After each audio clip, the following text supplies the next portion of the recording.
어느 날부터 같은 집에 살지만 서로 다른 세계에 사는 것 같은 느낌이 드는 부부가 있어요. 대화는 없고 눈 마주침도 피하게 되고 마음은 이미 멀어진 것 같지만 현실적인 이유로 이혼은 쉽지 않은 상황. 이혼도 못하고 그렇다고 계속 이렇게 사는 것도 괴로운 부부라면 어떻게 해야 할까요? 요즘엔 경제적인 이유, 자녀 문제, 주변 시선, 혹은 그냥 귀찮다는 이유로 이혼을 못하고 사는 사람들이 많아졌어요. 그런데 그렇게 살다 보면 정작 중요한 건 놓치게 되죠. 서로를 원망하고 피하고 마음을 닫으면서 하루하루가 고통이 돼버려요. 그렇다고 무작정 참고 살기엔 인생이 너무 아깝잖아요. 이 시간엔 그런 부부를 위한 현실적인 이야기 그리고 마음이 조금은 덜 괴로운 방법들을 나눠보려 해요. 이혼도 화해도 어려운 이 상황에서 그나마 가장 평온하게 함께 살아갈 수 있는 길 하나하나 천천히 이야기해 볼게요. 첫째, 기대를 줄이면 실망도 줄어요. 부부 사이에 생기는 많은 갈등은 사실 기대에서 비롯돼요. 결혼 전에는 서로가 서로에게 최고의 존재 같지만 시간이 지나면 각자의 단점도 보이고 실망도 쌓이죠. 문제는 그 실망이 이 사람은 원래 이런 사람인가 보다로 이어질 때예요. 실망이 쌓이면 결국엔 포기하게 되고 무관심으로 바뀌게 돼요. 예를 들면 배우자가 집안일을 전혀 안 도와주고 늘 소파에만 누워있는 모습을 보면서 당신은 왜 이렇게 무심해? 라고 화가 나는 경우가 있어요. 처음엔 말도 해보고 부탁도 해보지만 계속 안 고쳐지면 포기하고 그게 서운함으로 바뀌죠. 또는 중요한 날인데도 아무 말 없고 아무 준비도 안 한 걸 보고 내가 이 정도밖에 안 되는 존재인가? 라는 생각이 들어요. 결혼기념일, 생일 같은 날에 관심이 없으면 존중받지 못한다는 느낌이 들기도 하죠. 혹은 상대가 내 말에 관심을 안 보일 때 이 사람은 날 더 이상 사랑하지 않는구나 하고 단정 지어버리는 경우도 있어요. 사실은 피곤하거나 딴 생각하고 있을 수도 있는데 우리는 그걸 늘 사랑의 유무로 판단하게 되죠. 바람직한 방법으로는 상대에게 너무 많은 것을 기대하기보다 내가 먼저 감정의 균형을 잡는 게 중요해요. 기대를 완전히 없애라는 뜻이 아니에요. 대신 기대의 크기를 줄이면 실망도 줄고 더 큰 갈등을 막을 수 있어요. 상대가 해줄 수 있는 것보다 내가 감당할 수 있는 기대의 크기를 조절해보세요. 그리고 기대보다는 표현을 바꾸는 게 좋아요. 왜 안 해보다는 이렇게 해주면 기쁠 것 같아라고 말해보는 거예요. 말 한마디에 마음의 온도가 달라지거든요. 둘째, 말하지 않으면 절대 모른다는 걸 기억하세요. 오랜 시간 함께 살다 보면 말하지 않아도 알겠지라는 착각에 빠지기 쉬워요. 그런데 그건 정말 위험한 생각이에요. 부부라도 서로의 마음을 정확히 알기는 어렵거든요. 오히려 가족이라서 더 말을 아끼게 되는 경우도 있어요. 예를 들면 내가 아픈데도 배우자가 아무 말이 없을 때 이 사람은 정말 무심한 애라고 느끼거나 속으로만 서운함을 곱씹어요. 하지만 배우자는 정말 몰랐던 걸 수도 있어요. 내가 슬퍼 보였는데 아무 위로의 말이 없다고 해서 이젠 관심도 없구나 라고 생각해버리기도 하죠. 그런데 그날 상대도 뭔가 힘든 일이 있었을 수도 있고 단지 표현이 서툰 걸 수도 있어요. 혹은 내가 원하는 걸 정확히 말하지 않고 눈치만 주다 결국 폭발해버리는 경우도 있어요. 당신은 왜 항상 내가 뭘 원하는지 몰라? 라는 말이 나올 땐 이미 마음이 꽤 지쳐있다는 신호예요. 바람직한 방법으로는 아주 작고 사소한 것이어도 정확히 말로 표현하는 거예요. 오늘은 내가 좀 힘들어. 위로받고 싶어 라든지 이번 주말엔 함께 산책하면 좋겠어. 같은 식으로요. 그리고 말을 할 땐 타이밍도 중요해요. 서로 예민할 때보다는 조금 여유 있을 때 차분하게 이야기하는 연습도 필요해요. 대화는 감정이 아니라 상황을 해결하기 위한 도구라는 걸 기억하세요. 셋째, 완벽한 배우자는 없어요. 나도 그렇고요. 결혼 전에는 이상형을 생각하고 결혼 후엔 그 이상형을 배우자에게 투영하면서 실망하는 경우가 많아요. 연애 시절엔 잘 보이려는 마음에 서로 맞춰주기도 했고 단점보다는 장점이 먼저 보였을 거예요. 하지만 결혼은 현실이잖아요. 예를 들면 남편이면 이 정도는 해야지 또는 아내가 왜 그걸 몰라 라는 생각이 자꾸 떠오르면서 혼자 속상해지는 경우가 있어요. 기대가 크면 실망도 커지고 그 실망은 곧 불만으로 바뀌어요. TV나 부부들을 보고 비교하며 나는 왜 이런 결혼을 했을까 후회가 밀려오기도 하죠. 비교는 진짜 독이에요. 남의 인생 중 제일 좋은 장면만 보고 내 인생 전체를 비교하니까요. 상대방의 단점만 눈에 띄어서 장점은 애써 무시하게 되는 경우도 있어요. 처음엔 귀엽다던 행동이 이제는 짜증난다로 바뀌기도 하죠. 시선이 달라지면 해석도 달라져요. 바람직한 방법으로는 서로의 불완전함을 인정하는 거예요. 내가 완벽하지 않은 것처럼 상대도 마찬가지예요. 결혼은 서로를 바꾸는 게 아니라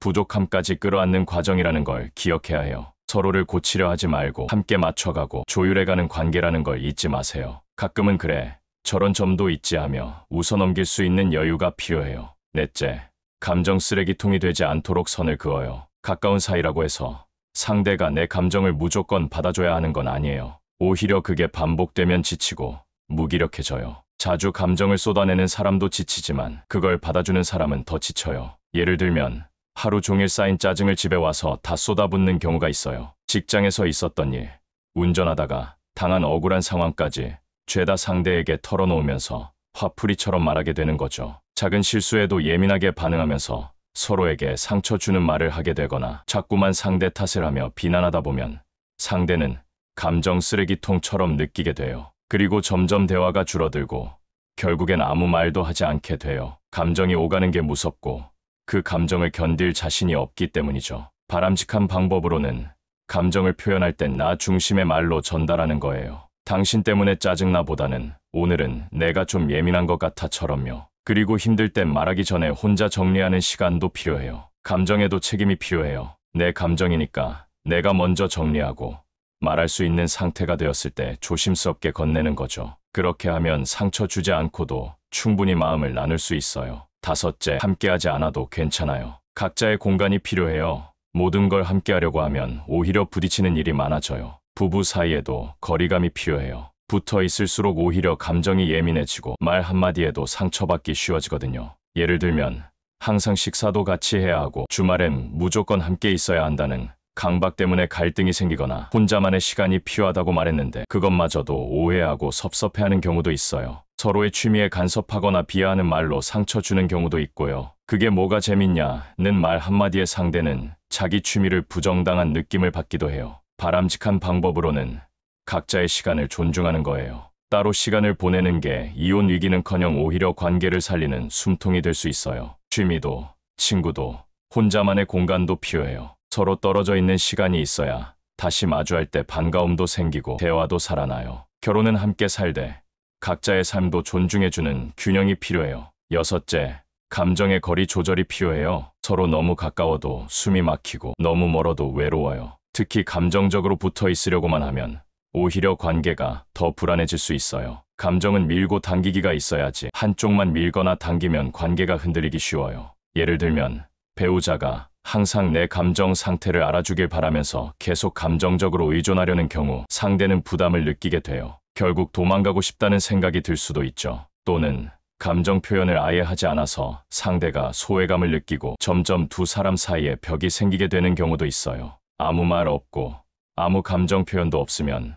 그건 정서적 이혼의 시작일 수 있어요. 그리고 감정적으로 힘들 땐 자꾸만 과거의 상처나 싸움을 끄집어내서 그걸로 다시 상처를 주는 경우도 있어요. 감정이 얽혀있는 일일수록 조심스럽게 다뤄야 해요. 바람직한 방법으로는 감정을 너무 억누르지도 너무 쏟아내지도 않는 연습이 필요해요. 힘들 땐 스스로 감정을 살펴보고 상대에게도 여유를 줄 수 있어야 해요. 적당한 거리감은 사랑을 지키는 보호막이 될 수 있어요. 일곱째, 부부관계는 노력하지 않으면 멀어지는 사이예요. 우리는 종종 부부관계가 저절로 잘 유지될 거라 생각하지만 사실은 그렇지 않아요. 마치 정원처럼 가꾸지 않으면 잡초가 자라고 황폐해지는 게 부부관계예요. 예를 들면 오랜만에 데이트를 하거나 서로에게 고맙다고 표현했던 마지막 순간이 언제인지 기억조차 안 날 만큼 아무런 노력을 하지 않는 경우가 있어요. 그렇게 마음도 멀어지는 거죠. 또는 작은 관심 하나만 있었어도 넘길 수 있었던 문제를 방치하다가 그게 쌓이고 쌓여서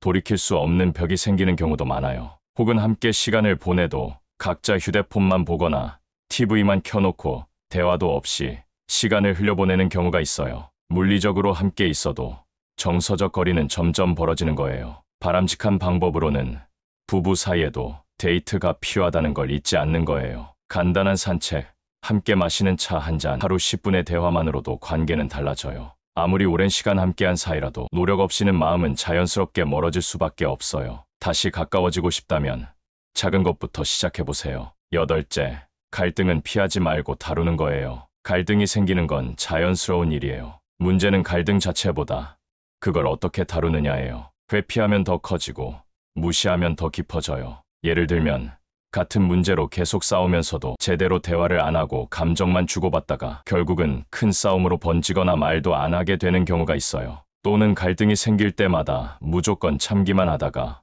어느 날 한 번에 폭발해버리는 경우도 있어요. 그럴 땐 상대도 너무 놀라고 서로 큰 상처를 입게 되죠. 그리고 어떤 부부는 갈등이 생기면 아예 대화를 피하고 그냥 시간에 맡겨두는 경우도 있어요. 하지만 갈등은 시간이 지나면 사라지는 게 아니라 마음속에 더 단단히 자리 잡게 돼요. 바람직한 방법으로는 갈등이 생겼을 때 감정이 식은 후 차분히 대화하는 습관을 들이는 거예요. 감정이 격할 때는 잠시 멈추고 그 감정을 객관적으로 바라보는 시간이 필요해요. 그리고 갈등의 목표는 이기는 것이 아니라 이해하는 것이라는 걸 잊지 마세요. 아홉째, 외부 시선보다 서로의 시선이 더 중요해요. 많은 부부가 남들 보기엔 멀쩡한 부부로 살고 있지만 정작 집 안에서는 서로를 피하고 외면하며 살아가기도 해요. 외부 시선은 중요하지만 그게 전부가 되면 내 진짜 삶은 무너질 수 있어요. 예를 들면 명절 때나 가족 행사에서는 다정한 척하지만 일상에선 단 한마디 대화도 없이 살아가는 부부도 있어요.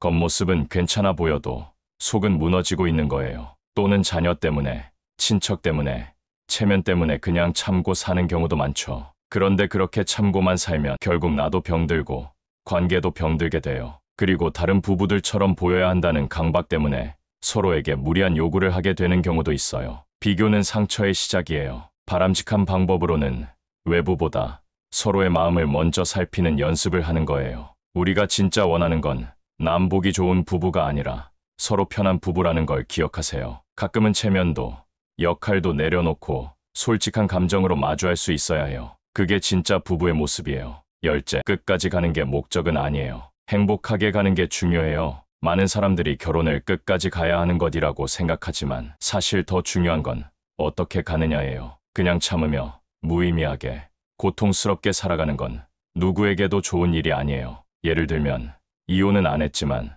서로에게 아무 감정도 없이 살아가는 부부, 말 그대로 룸메이트처럼만 존재하는 부부도 있어요. 법적인 부부일 뿐 마음은 이미 떠난 상태죠. 또는 자녀 때문에 억지로 참고 살면서 그 스트레스를 자녀에게 고스란히 물려주는 경우도 있어요. 아이들은 다 알고 다 느껴요. 그리고 그 상처는 고스란히 남아요. 그리고 이혼은 못하지만 화해도 하지 못한 채 그저 시간만 흘러가는 부부도 많아요. 인생은 생각보다 짧아요. 그렇게 흘러가기엔 너무 아까운 시간이죠. 바람직한 방법으로는 끝까지 가는 것보다 잘 살아가는 것을 목표로 삼는 거예요. 함께 있다면 조금이라도 행복하게, 조금이라도 덜 힘들게 살아가는 방법을 찾는 게 먼저예요. 지금 이 순간부터라도 서로의 작은 마음을 살피고 상처 주는 말을 줄이고 표현을 조금만 더 해보는 거예요. 변화는 그렇게 시작돼요. 오늘 이야기했던 10가지는 완벽한 해결책이라기보다 무너지지 않기 위한 작은 지침들이에요. 이혼도 못하고 계속 함께 살아야 한다면